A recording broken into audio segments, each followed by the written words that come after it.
नमस्कार मंडळी, तर मी दिव्या तुमचं सगळ्यांचं आपल्या चॅनलवरती अगदी मनापासून स्वागत करते. तर आज आहे भाऊबीज. तर आमच्या इकडे भाऊबीजच्या दिवशीच लक्ष्मी पूजनाची उत्तर पूजा करतात. तर मी सकाळी सकाळी उत्तर पूजा करायची होती मला. तर सर्वात अगोदर लक्ष्मीला हळदी कुंकू वाहिलं आणि आमच्या घरामध्ये सुख संपत्ती आणि आनंद नांदो हीच प्रार्थना केली आणि लगेच सुरुवात केली उत्तर पूजेला. लक्ष्मी समोर ठेवलेलं सामान हळूहळू काढून ठेवलं बाजूला.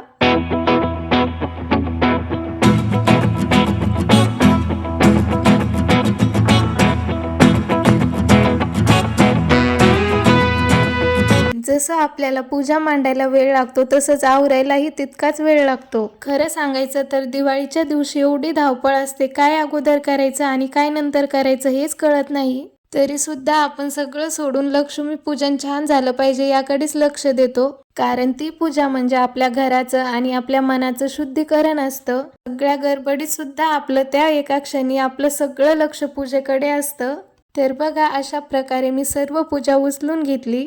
घरामध्ये 2 दिवस पूजा होती तर घर एकदम भरल्यासारखं वाटत होतं आणि पूजा उचलल्यानंतर एकदम रिकामं वाटत होतं घर. पूजा उचलली आणि लगेच स्वयंपाकाला लागले, कारण आज भाऊबीज होती आणि मला माहेरी पण जायचं होतं आज. त्यामुळे ठरवलं की पटापट जेवण बनवायचं, सगळं आवरायचं आणि तयार पण व्हायचं.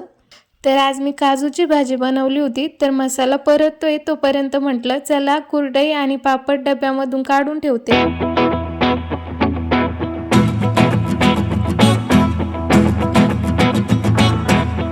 मसाला थोडा परतत आला की त्यामध्ये लगेच मी मिरची पावडर आणि सर्व मसाले टाकून घेतले आणि मग मसाला चांगला परतून दिला तेल सुटेपर्यंत. साईडला मला कुरडई पापड तळायचेच होते, तर त्यामुळे अगोदर मी भाजीसाठी काजू पण तळून घेतले. काजू हलकेसे लालसर होईपर्यंत तळून घेतले आणि मसाला चांगला परतला की लगेच काजू त्यामध्ये ॲड करून घेतले. काजू टाकल्यानंतर आपल्याला भाजीमध्ये कोमट पाणी टाकायचं आहे, कारण कोमट पाणी टाकल्यामुळे भाजीचा कलर पण छान येतो आणि चव पण छान लागते. साईडला भाजी होतीये तोपर्यंत मग मी लगेच इकडं कुरडई पापड आणि भजी पण तळून घेतले.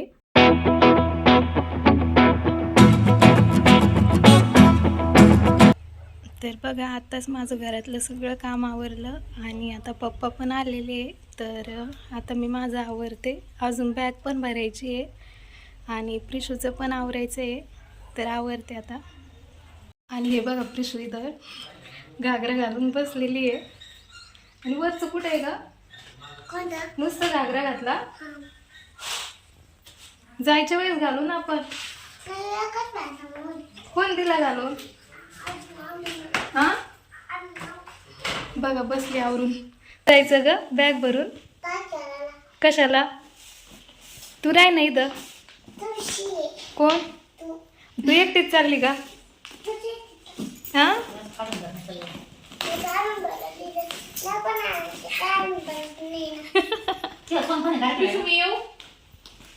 मी येऊ का? वापस कधी येणार आहे तू? कोण ग? वापस का बरं येणार आहे बा? सांग ना. ती म्हणे मी 1 दिवसानं वापस येईन, माझ बर्थडे आहे ना ग. बर्थडे कुठे करायचंय सांग. बर्थडे कुठे करायचंय? कुठं करायचं ग? चपला आणायला चालली असून ते आता. हे पण घेऊन जायचं का?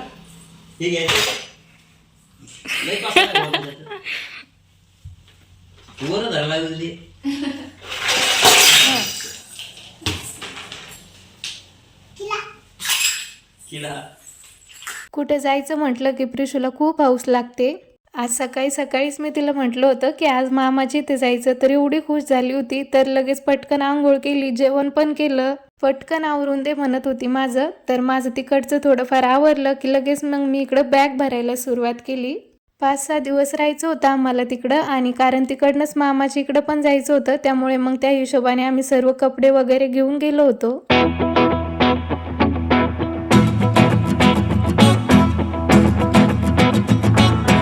तर फायनली इथे आमच्या बॅग वगैरे भरून आम्ही पूर्ण रेडी झालेलो आहोत.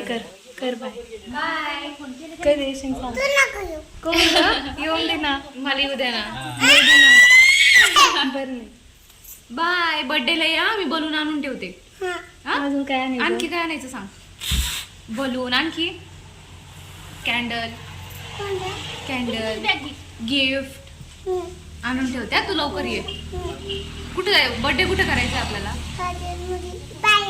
घरी करू ना, इथं हॉटेलमध्ये नाही, इथं करू ना. गार्डन मध्ये करू. गार्डन मध्ये करू. तर चला, आत्ताच आवरलं आमचं, आता निघतोय आम्ही. Bye bye. Bye bye.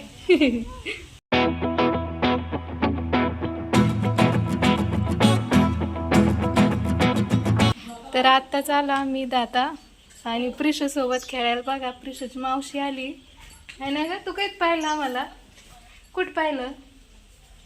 गाडीवर पाहिलं. लगेच आली पळत. प्रिशू सोबत खेळत जाय. आता खेळशील ना? हो ना प्रिशू? आम्हाला इथं यायला बराच टाइम झाला. आता प्रिशू झोपायचा टाइम झाला, त्यामुळं आता तिला अगोदर झोपू घालायचं आणि मग नंतर आता ओवाळायला जायचं. इकडं काकाच्या त्यांच्या इकडं.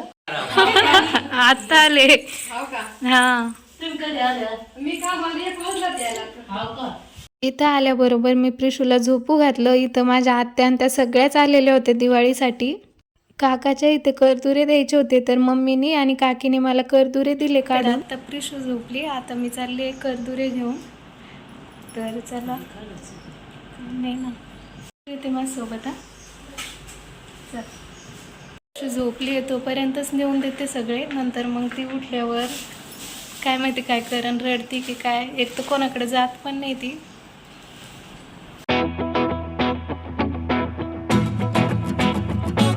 चल.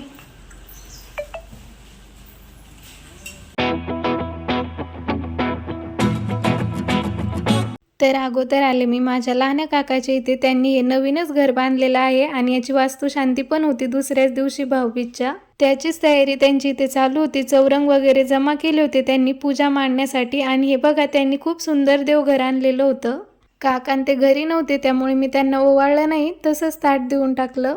आणि बघा, हे देवघर किती सुंदर आहे. 10 का 11 हजारामध्ये मिळालं होतं त्यांना हे. त्यांना देऊन झाल्यानंतर लगेच मी दुसऱ्या काकाच्या पण घरी गेले. कडनं आल्यानंतर मी बऱ्याच दिवसानंतर आलेले होते, तर काकींनी त्यांनी आवाज दिला, तर मस्त आम्ही तिथे गप्पा मारल्या. तर आत्ताच मी तिकडून करदुरे देऊन आले. तर बराच टाईम लागला मला तिकडं. आणि शुभम बाहेर गेलेला आहे, तर त्याला यायला बराच टाईम लागणार आहे. तर तो आल्यावर मी त्याला ओवाळणार आहे आता. आणि मी तिकडून येईपर्यंत प्रिशू उठली होती आणि खेळती आता बाहेर. तर बघते तिला आता आणि शुभम आल्यावर त्याला ओवाळते. हे बघा, प्रिशू मस्त खेळते इथं. कुठं चालली प्रिशू? बर भांडण नका करू. हा, शुभम सकाळपासून बाहेर गेलेला होता, तर त्याला बघून प्रिशू खूप खुश झाली होती. बाजूला खेळत होती ती आणि त्याला बघितलं की लगेच पळत आली होती त्याच्या जवळ. हे बघा, आता शुभम आला आत्ताच घरी. तर प्रिशू बघा कशी चिटकली त्याला. कोण आलं ग? बघा, कोण आलं सांग ना. आज गुरुवार आहे, तर इथं साईबाबाचं मंदिर आहे. तर मी आता मंदिरामध्ये आरती सुरू झाली, तर आता मी मंदिरामध्ये आरती घ्यायला चालले. तर चला, तुम्ही पण साईबाबाचं दर्शन घ्या माझ्यासोबत.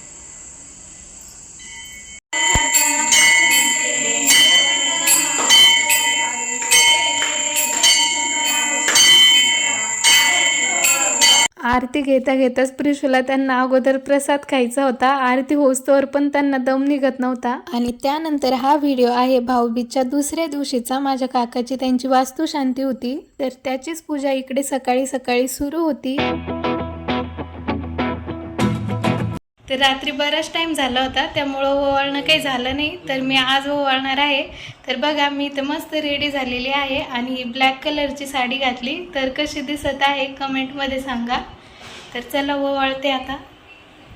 आणि आज इकडं माझ्या काकाची त्यांची घरभरणी पण आहे, तर तो पण कार्यक्रम सुरू आहे तिकडं पूजा वगैरे चालू आहे. तोपर्यंत मी ओवाळून घेते. मी एक चक्कर मारून आले तिकडं आत्ताच. तर चला, अगोदर मी चालले इकडं काकाच्या त्यांची ताट घेऊन ओवाळायला.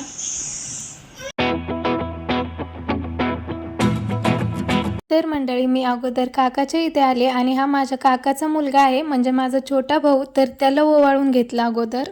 त्याचं झाल्यानंतर लगेच काकांना पण ओवाळून घेतलं